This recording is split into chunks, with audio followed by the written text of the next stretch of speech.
Sa ikalawang araw ng campaign period, ipagpapatuloy na magkakatunggaling partido at independent candidate ang panliligaw sa mga botante. Darito ang report.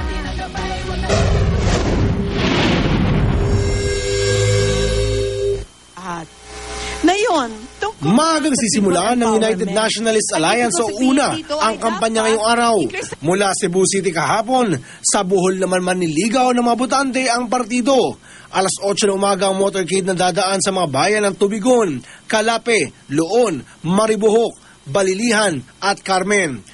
Alas 6 ng gabi ang Grand Rally sa City Square sa Tagbilaran City sa Bohol. Mula sa Maynila kahapon, sa Batangas naman mga kampanya ang Team Pinoy. Bandang tanghali, makikipagpulong sila sa mga kapartidong lokal na opisyal sa probinsya.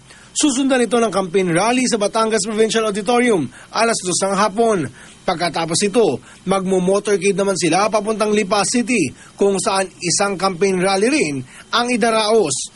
Mula sa Bulacan kahapon, tutulak naman pa Nueva Ecija ang pambato ng Bangon Pilipinas na si Brother Eddie Villanueva.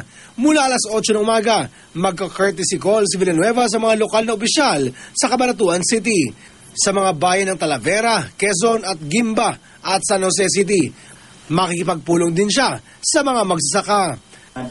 Ang mga pambato naman ng Ang Kapatiran Party dadalo sa isang forum ng mga senatorial candidates sa University of the East Manila, habang ang mga kandidato naman ng Democratic Party of the Philippines o DPP mangangampanya sa Smoky Mountain sa Maynila kung hindi magbabago ang schedule na ipinadala nila sa amin. At ang pambato ng Makabayan Coalition na si Teddy Casino, plano namang mag-ikot sa Divisoria at Sampaloc, Maynila. Wala pang aktibidad ang iba pang senatorial candidates ngayong araw. Para sa unang balita, Oscar Oida, reporting.